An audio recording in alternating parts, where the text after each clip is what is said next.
Pessoal, seja muito bem-vindo a mais um vídeo aqui no canal. E hoje é uma conversa, uma conversa com você que está aqui do outro lado. Na verdade, eu estou falando, você está ouvindo e a sua reflexão, se você quiser colocar aqui embaixo, sua opinião vai ser super bem-vinda. Antes de começar, propriamente dito sobre o assunto desse vídeo, vou te pedir para você se inscrever nesse canal, compartilhar, dar seu like. Essa é a forma de você estar nos ajudando e, consequentemente, a gente criar mais e mais conteúdo para cá, para esse canal, sobre o assunto perícias judiciais, perito assistente. Então, essa conversa franca e aberta relacionada às perícias. Bom, o assunto é o seguinte. Eu conversei com um amigo meu semana passada. Já fazia alguns anos que eu não conversava com esse amigo. Ele ligou aqui no escritório, tentou falar comigo algumas vezes, mas são muitas pessoas, muitos alunos. A minha assistente ela não tinha identificado que era um amigo, perguntou se ele queria deixar recado. Aí ele deixou o recado, aí eu voltei a ligação para ele, para a gente conversar. Eu não vou identificar o nome desses profissionais, são todos da área de segurança que eu vou falar aqui. Eu vou falar sobre o profissional 1, 2 e o 3, tá? E me chamou muita atenção na conversa que eu estava tendo com ele. Como hoje em dia é tudo muito fácil de identificar, dentro da internet principalmente, então eu vou deixar eles em anônimo, não sei, não perguntei para eles se poderiam ou não abrir essa live, essa discussão, essa reflexão sobre o que eles estão passando. Então vou deixar como anônimos. Mas me chamou muita atenção, tá? E provavelmente deve ter sido o título desse livro, que é o quê? É o CLT versus o perito, trabalho autônomo. Por que eu estou falando isso? Esse colega meu que me ligou, que já havia muitos anos que eu não conversava com ele, da última vez que eu conversei com ele, ele já estava beirando ou mais de 20 anos na empresa. Ele, inclusive, tinha mudado da Baixada Santista para uma região de Minas, uma unidade da empresa. Ele já estava lá durante um ano, depois desses longos anos na Baixada, né, para essa unidade, como engenheiro de segurança, e, de repente, ele saiu da empresa. Eu não entrei muito no detalhe com relação à saída dele, mas parece, pelo que eu entendi, ele não se adaptou muito na região para onde ele foi, ficar longe da família e etc. Que é muito natural, é normal, pode acontecer isso sem dúvida nenhuma. Mas o que me chamou a atenção, conversando com ele, perguntei se ele estava feliz, né? E falou, puxa, eu estou trabalhando mais home office. Já é uma coisa um pouquinho estranha, né? Porque técnico e engenheiro de segurança normalmente, quando atuam dentro de SESMIT, estão nas empresas. Apesar da pandemia para cá, isso começou a ocorrer em algumas empresas. Então, eu conheço mesmo profissionais da área de segurança que vão uma, duas vezes na fábrica e o resto do dia já estão fazendo trabalhos burocráticos home office. Não vou entrar no mérito se dá certo ou não dá certo esse tipo de coisa e nem é o objetivo desse vídeo. Porém, o que me chamou a atenção é que ele não estava muito feliz com relação a isso. E ele, como é uma pessoa que já tem uma certa idade, mais de 50, assim como eu, fica difícil uma recolocação rápida, né? Ou, de repente, até uma recolocação dentro de um SESMIT, porque a gente sabe que no Brasil, infelizmente, ao contrário de outros países, não valoriza muito a experiência, a pessoa que está ficando um pouco mais de idade ou mais experiente, né? E o que acontece? E eu perguntei para ele, e como que está o nosso colega 2? O nosso colega 2 ele tá. Faz tempo que eu não falo com ele, porém, eu fiquei sabendo que ele também saiu da empresa onde ele estava. Eu falei, nossa, tá brincando, ele estava lá há muitos anos. Mas sabe como que é, né, Rogério? Isso pode acontecer, às vezes a pessoa começa a ganhar mais, e isso é um fato, tá? Você, profissional, seja da área de segurança, do trabalho ou não, quando vai passando o tempo, tem o dissídio, né? você vai aumentando o seu salário conforme vai passando o tempo. Primeiro ano você entra com aquele salário base. Depois, no segundo ano, tem o dissídio. No outro também. Todo ano vai aumentando lá através do dissídio que você vai tendo. Aí tem dissídios que de repente tem um ganho real, não só a inflação. E aí, por algum motivo, você está indo bem, o seu chefe, de repente, ele te deu um aumento, ok? Só que o que acontece? Chega um determinado momento que você já está com um salário bem razoável, às vezes até maior do que encarregados e supervisores de outras áreas, e você já é visto como um número que de repente já não está dando um retorno tão interessante para a empresa. É porque as empresas, elas, infelizmente, elas olham no detalhe dos números, né?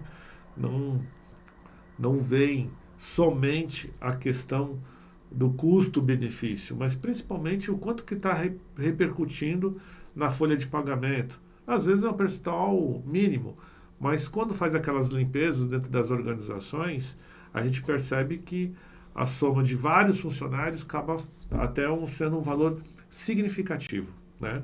Então você que de repente deveria estar ganhando, sei lá, uns 3, 4 mil como piso da categoria, como técnico de segurança, ou um pouquinho mais do que isso, de repente você já está ganhando 6, 7, 8, 9 mil reais por mês por conta desse chefe que te deu um aumento, que de repente não é nem ele, mas o seu chefe já mudou.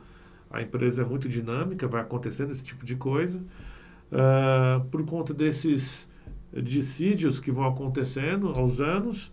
Então, o seu salário já está bem maior do que um salário piso do técnico de segurança ou do próprio engenheiro de segurança do trabalho.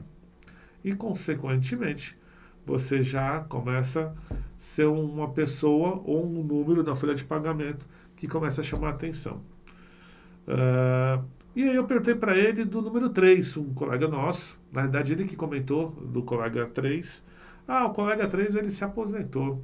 Tá, mas ele se aposentou? Se aposentou, mas na realidade ele até queria alguma coisa, tá atuando, ganhando alguma remuneração. Você sabe como que é, né? como que é valores relacionados à aposentadoria, né? Então, infelizmente, ele está parado mesmo e vivendo da aposentadoria. E aí você deve estar se perguntando, tá, mas o que tem a ver com perito judicial ou com assistente técnico com relação ao assunto do canal aqui, que são as perícias judiciais? Tem tudo a ver. Tem tudo a ver. Por quê?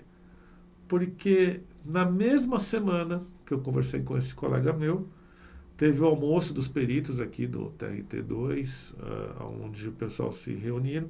Infelizmente, esse ano eu não consegui ir.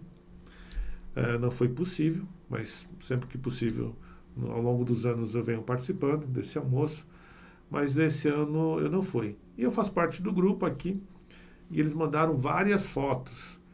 E me chamou bastante atenção a quantidade de profissionais antigos que continuam atuando. Cabelos brancos, bem mais do que os meus, né? Já totalmente brancos e atuando, fazendo perícias. Aliás, eu conheço perito que ele já tem até dificuldade de andar, já está bem velhinho, mas ele vai como motorista, né, onde leva ele para os locais das perícias e ele tenta parar o mais próximo possível, anda o menos possível, mas realiza lá as perícias dele.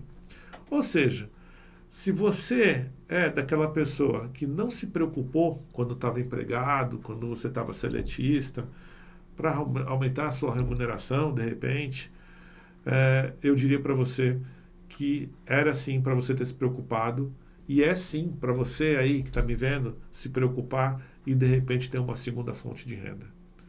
E quem sabe, de repente, uma terceira fonte de renda, uma quarta fonte de renda e não ficar dependente de uma única fonte de renda. Já vi muitas situações ao longo dos meus anos dentro de empresas onde a pessoa ficou muito mal porque foi mandada embora, foi demitida quando ela mais precisava e quando ela menos esperava. Você, como perito judicial, dificilmente vai passar por uma situação dessa. Porque é o contrário. Ao longo do tempo, você vai criando mais vínculo com as varas do trabalho, mais vínculo no meio e, consequentemente, você vai tendo mais e mais perícias, tá? E, principalmente, infelizmente, como eu falei no início, é uma área, né, como as outras, que depois dos 40 anos no Brasil já não é vista com bons olhos. Mas no caso que você atuando como perito judicial ou até mesmo como assistente técnico, você não tem esse tipo de situação. Muito pelo contrário, eu como assistente técnico tenho visto muitos e muitos profissionais com já uma certa idade fazendo suas perícias, tá? Amigos mesmo aqui do TRT2, como eu falei para você, vários colegas que atuam já há muitos anos, muitos e muitos anos. Colegas mais de 20 anos atuando na perícia. E realmente esse tipo de coisa não tem. Mesmo porque quando você, de repente, por algum motivo, você saiu daquela vara que você está, às vezes você já está nomeado em mais 2, 3, 4, 5 ao longo do tempo. Né? Você vai sendo indicado. Às vezes um juiz sai de uma vara, quer levar você para outra vara porque já conhece o seu trabalho. Aí você continua naquela vara e vai para outra que o juiz foi.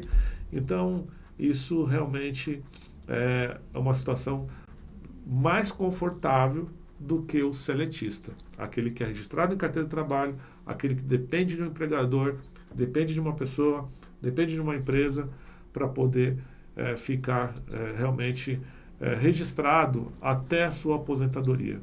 São pouquíssimos casos raros que a gente vê que a pessoa ficou 20, 30 anos lá e se aposentou naquela empresa. E mesmo quando ela se aposenta, lembre-se, você ganhando piso, vai ser feito o cálculo e você vai ganhar menos do que você ganhava quando funcionário registrado. Então, gente, pessoal, vocês que estão aqui, meus amigos da área de segurança do trabalho, fiquem atentos com relação a isso, tá? Levem isso em consideração, tá? E eu não estou falando isso só porque nós temos um curso na grade de capacitação para peritos judiciais e assistentes técnicos. Não, tem outros aí no mercado, tá? Mas talvez não tão bons quanto o nosso. Mas isso, de fato, o que é importante é você sim ter uma segunda, uma terceira, uma quarta renda, tá? E se não for como perito, for como outro tipo de atividade, não tem problema. Também você está cumprindo aí, você está resolvendo esse gap de repente ficar em aberto com uma única renda. Tá ok? Eu espero sinceramente que tenha ajudado esse depoimento, essa narrativa aqui com vocês, porque é muito complicado você ver colegas ou até mesmo acontecendo com você situações desse tipo, que você está aí com ainda muito gás para poder atuar, trabalhar, porém, por conta de um tipo de situação existente em nosso país, dão preferência para pessoas mais novas e ignoram que o nosso país está cada dia que passa ficando sim mais experiente, com mais pessoas idosas, com mais pessoas de idade. Tá ok? Então é isso, pessoal. Vou deixar o link aqui embaixo também do nosso curso para você conhecer, pelo menos, de capacitação para perito judicial e assistente técnico. E pense nisso. Tenha mais do que uma renda. Espero ter te ajudado, te alertado. Eu fico por aqui e até o próximo vídeo. Tchau.